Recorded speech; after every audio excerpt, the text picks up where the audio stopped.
Hi there, it's your girl again. My name is Ruth Oni. I'm a nurse and a wellness coach for moms. And I'm here just to have a quick chat with you. I promise you, it's not going to be a waste of your time. Thank you so much for catching this replay.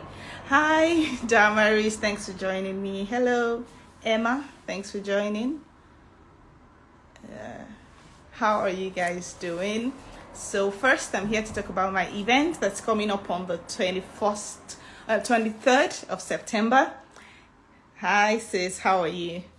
So you need to go and register for my event. It's a free event for moms, just for us to relax and unwind. It doesn't matter where you are. It's a virtual event. You can join from anywhere. Join and tell your mom friends to also join. Women can join, okay? Just for us to unwind, relax, have some fun, have a good time with ourselves, and also go away with empowering information to help us live, a healthier, fitter, vibrant, more fulfilling life generally. So it's just a time to relax and unwind. It's on a Saturday, so Monday to Friday, I know everybody is busy, but it's on Saturday. It's at home. You can join from anywhere you are, right? And it's completely free. All you need to do is just register so that we can know how many people are coming, and then you can also get the details in your email. So that's all you need to do, really. Very easy to join. So the link is in my bio. I know that if I put it on here, it's not clickable anyway. So just go to my bio, make sure you register, tell your friends about it. And I look forward to seeing everyone, there at that event, just for us to, have a good time together. Okay. So, on to the conversation of today. What kind of life do you desire? What kind of life would you like to have? What kind of life do you dream of? Maybe a wealthier life, a more fulfilling life, a more vibrant life, a more productive life, whatever it is that you dream about when you think about your future life. It all starts with you. A wealthier life, a healthier life, a more fun life, a more fulfilling life, whatever it is, starts with you. It begins here with you. It starts inside. So we need to stop looking outside for the answers to whatever we desire.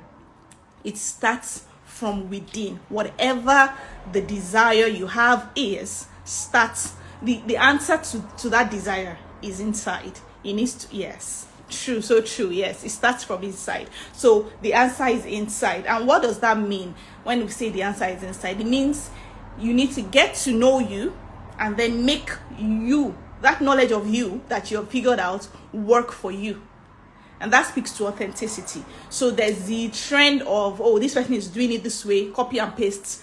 It's not going to work for too long for you because you're different from that person. So that's why you need to figure out who you are, your own person, and then make yourself work for you. Hi, Broadlands. Thanks for joining me, Broadlands Aesthetic.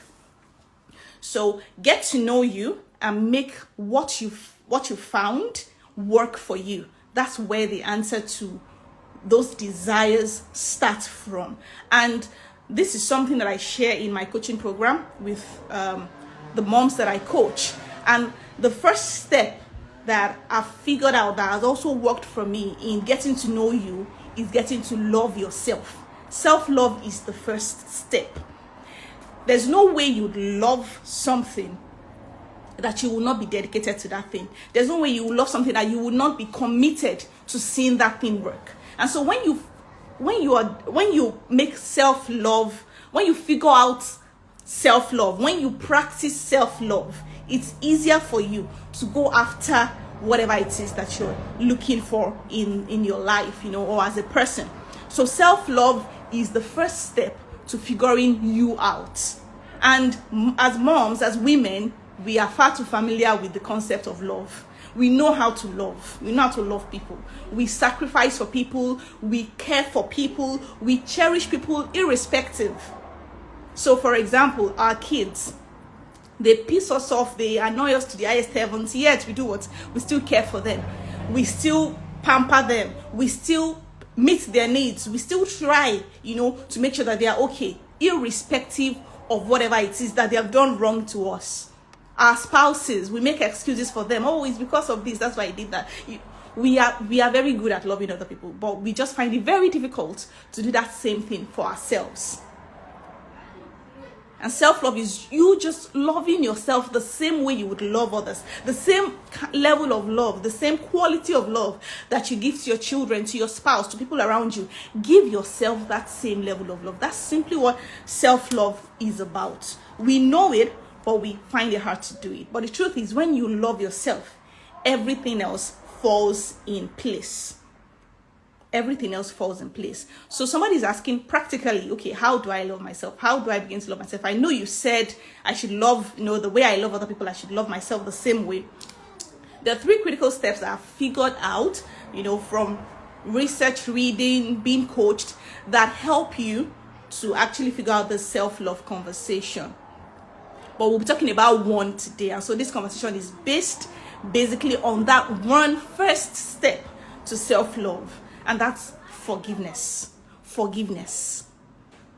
So there's this popular saying that unforgiveness is like taking poison and expecting somebody else to fall dead, right?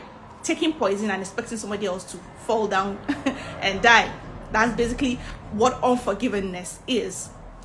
And so imagine you have a pet and then you're giving that pet food laced with poison. You're constantly feeding the pet with food laced with poison. Yet, you take the pet on walks, you buy the accessories for the pet, you play with the pet, the pet sleeps in a very nice, comfortable space. Every other thing is going on well for that pet, except the food you're giving the pet. There's poison in it. And you're wondering, why is this pet unwell? What's wrong with this pet? Why is it not playing the way it usually plays? Why is it not, you're wondering what's up. Hi, Miss Tricia, thanks for joining me. You're wondering what's up with the pet. Whereas you're the one feeding the pet with poison and expecting that every other external thing you're doing should work and make the pet okay. That's what unforgiveness does to us. So we are taking in that poison, or we are constantly taking in that poison of unforgiveness. But we're going to the spa. We are sleeping well. We are doing every other thing right. We're going on vacations. But inside, we're dying gradually. Remember, I started this life by saying everything you desire in life, whatever it is, a healthier version of yourself, a wealthier version of yourself, starts with you. And you that we're talking about is the inner you, not just this external body. And so you are there dying from unforgiveness within, but outwardly you're shining. You have all the latest makeup, the latest perf, the latest handbag on. What are you doing to yourself? I have it reminds me of something that my marriage coach told me. She's a very popular coach, BC, Secret Place Wife.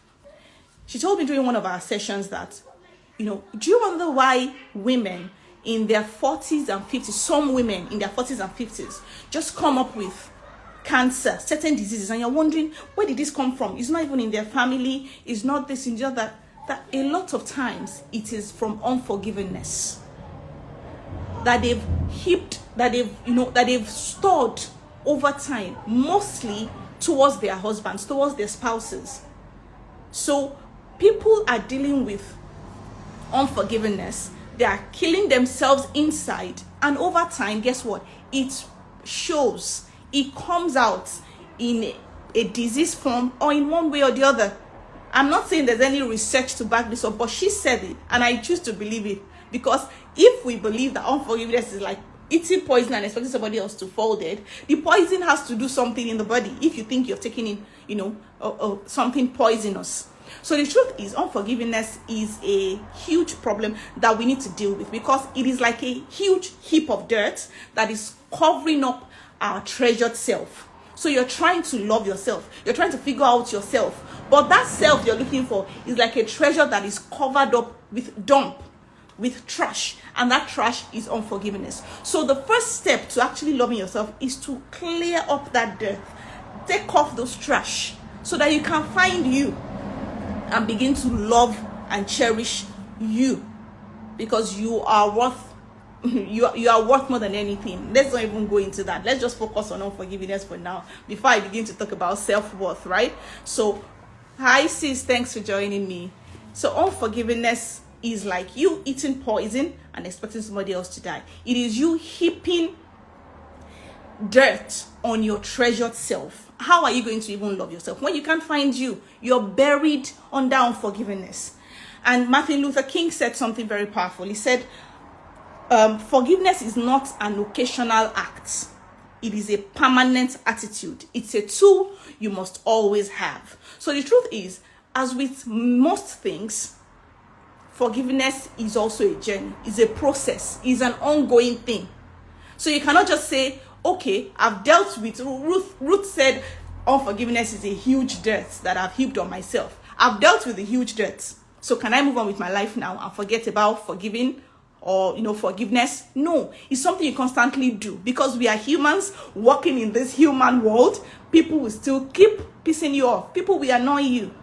So you need to master the art of forgiveness. You need to strengthen your muscle of forgiveness and make it a going concern, a constant action, a constant habit. You need to keep doing it every day. You can't just do it and say, I'm done with forgiveness now. No, it is not an occasional act. It's a permanent attitude.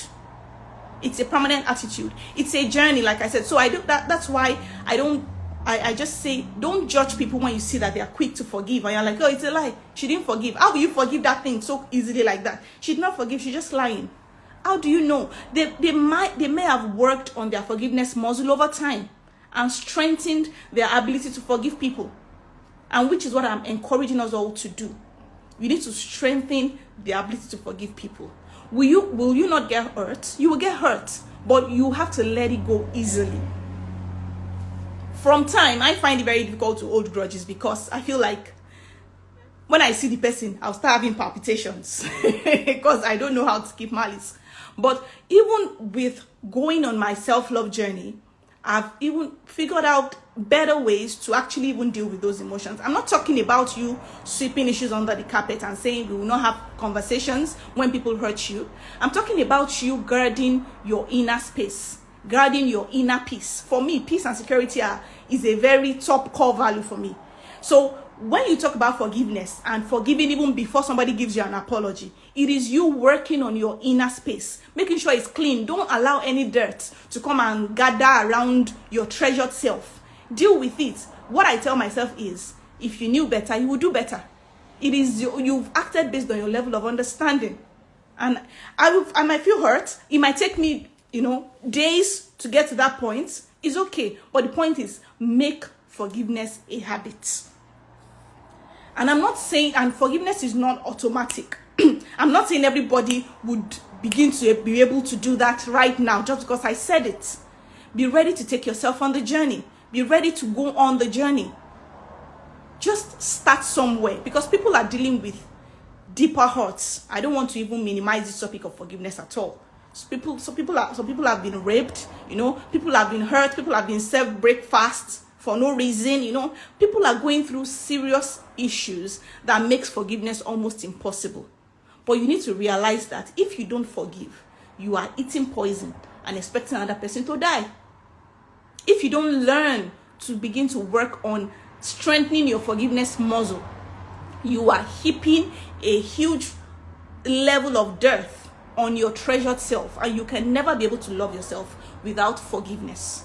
So we need to just begin to, day by day, step by step, master this act of forgiving people. It has to be an ongoing thing. It's not one-off. It's not automatic. It's not forgetting, because we're not developing amnesia. Forgiveness is not you saying, I'm not remembering that this person hurt me. You would remember that they hurt you. But what's your reaction? What happens when you remember the hurt? Do you feel pain? Do you heap another level of dirt on the already existing dirt? Or do you just say, oh yeah, they acted based on their level of understanding? I'm not saying you should use this term. You can figure out whatever works for you. Remember, we are being authentic here. But that's what works for me. They acted based on their level of understanding. And then you just move on from that and face your treasured self. Work, don't stay in that bondage of unforgiveness. It's a journey, but you have to start the journey. Start the journey. It starts with a step. It's not automatic. It's not magic. but work on it day by day, step by step, and you will get better. So if you really want to develop self-love, because self-love is the first step to knowing you, to figuring out you, to being the unlimited you that God has made you to be. If you don't love yourself, you cannot see the possibilities that God has deposited in you. But for you to love yourself, you need to deal with this thing called unforgiveness. You need to make forgiveness a tool that you're armed with all the days of your life. So somebody is saying, practically, Ruth, how do we do this? I'm just going to share one quick tip, that something I even still practice this morning, and then I will end this live. Okay, so I've just talked about forgiving others, but what is even more important is forgiving yourself. Self-forgiveness. And I know that this is difficult for women, difficult for moms. We are the hardest on ourselves. I'm hard on myself too. Nobody can, if I see somebody who challenges me more than the way I challenge myself, I respect that person, because I challenge myself to very high levels. I respect that person even more, right? So, but even though you hold yourself to high esteem, you also should give yourself compassion. Give yourself the gift of grace, gift of compassion. That is okay. You are a human being still. You have not become a god, a mini god or demi god. You're still a human being, and you're subject to make errors. You have flaws too. So extend yourself some compassion. That will help you forgive yourself. You made a mistake. It's okay. Learn from your mistakes and move on. Forgive yourself. Whatever the mistake is, just work on it in your mind, process it in your mind. I've made a mistake. Yes, I'm human. I can make mistakes too. Learn the lessons, and then you just move from that. Move. Keep it moving. Keep it moving. Don't just stay there. Yes, thanks sis for the comments. Don't just stay there and keep heaping those heaps of dirt on yourself. Dust it off, and keep moving and keep getting better. That's life for you. We learn sometimes by making mistakes. We can learn from other people's mistakes, but sometimes we learn from our own mistakes. That's how we learn. That's how we grow. So you need to understand that there's a place of mistakes. It's there to teach you something. Don't wallow in your mistake and then just stay there and refuse to make progress from there. No, we need to master the act of forgiveness, both for ourselves and for others. Okay? Now, there's something that we do in my coaching program, and it's the mirror walk, where you stand in front of the mirror and then you just begin to say, I forgive you, Ruth. If you can remember what you are forgiving yourself for, mention it. If you can't remember it, just say, I forgive you and I love you. I was thinking about it this morning. I just used this word, like, eat the plantain of yourself in front of the mirror. That's literal translation, jedodo of yourself, jedodo arae. Eat the plantain of yourself. Gas yourself up, hype yourself in front of the mirror. Like, I literally tied a scarf. One of them, this is my scarf. Let me show you. I tied this scarf as a bow round my head, and I did a twirl and presented myself to myself, like, voila, wow, Ruth, you are beautiful. See babe now, just gas yourself up, hype yourself, mention it. If you're forgiving yourself for certain things, the people you're forgiving, just look at yourself and make those declarations. I forgive you, Ruth. You made a mistake. It's okay. We let it go now. We learn from it and we move on. I forgive whoever. Mention whoever you're forgiving for this, for that. It doesn't mean you will feel okay 100% immediately. You keep doing it. Like I said, it's a process. It's a growth. It's growth. You keep doing it. It's continuous. But the first time you do it, like I said, I love you so many times this morning to myself that I almost began to feel goosebumps. Like I could feel it. That I actually felt I could feel it. That's what you should do. Time and time again. Stand in front of that mirror and gas yourself up and hype yourself and profess love to yourself. There's no way you would do that you will not treat yourself better through the day. There's no way you would do that you will not treat yourself better through the day. Self-doubts will pop up like, what are you doing? Especially the first time you do it. You feel like a mumu. Like, what are you doing in front of the mirror? You don't do it all this. but just do it anyways. And with time, you get used to it. Those your features that you feel like, if my mommy did not marry my daddy, maybe I would not have this big nose. And then you're resenting them small because of that. Who told you that your nose is big? I tell my coaching clients this. Did they put the standard size of nose in any book? Is it in the Bible, or in which book is it written that the standard size of the nose must be this to this? Whoever wrote it, even in any science book, that's their own opinion. When did God tell them that my nose is the standard size of nose? Whatever feature that you don't like about yourself, hype yourself up. Like, you need to accept yourself at the level that you are now for you to even be able to work on yourself. Somebody who is trying to lose weight, if you don't love yourself fat, you will find it difficult to lose weight.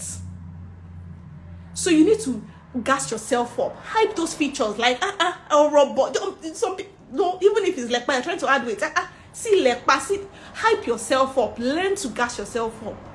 Just love yourself, profess love to yourself, and you begin to see yourself treat yourself better. You begin to see yourself even forgive yourself more easily, because you've grown that self-love for yourself. So the way you love others, you need to love yourself that same way.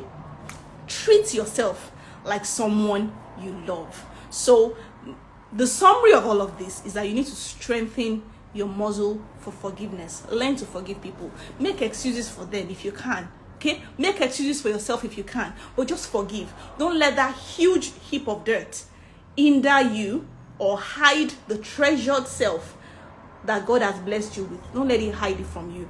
Let go of the dirt. Don't continue to eat the poison. Enough is enough. Okay?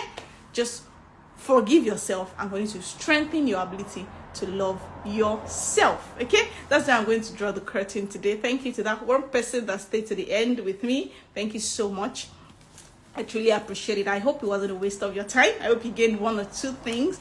And then I'm just going to wrap up again by saying, do not forget, on the 23rd of September, Moms Unplugged is happening. Oh, thank you, sis. Thank you so much. I'm so grateful you joined me. Moms Unplugged is happening. Any woman you know, let them come. We're unplugging the thank you so much.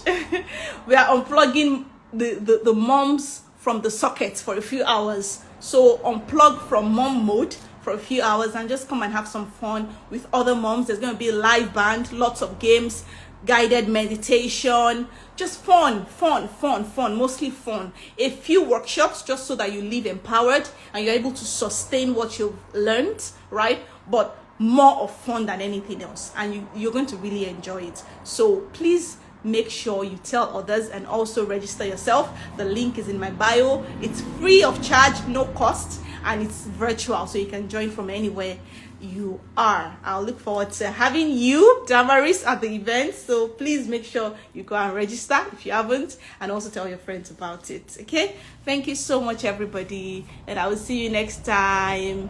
Bailings, thanks for joining me. You're late. Thank you. Bye, everyone.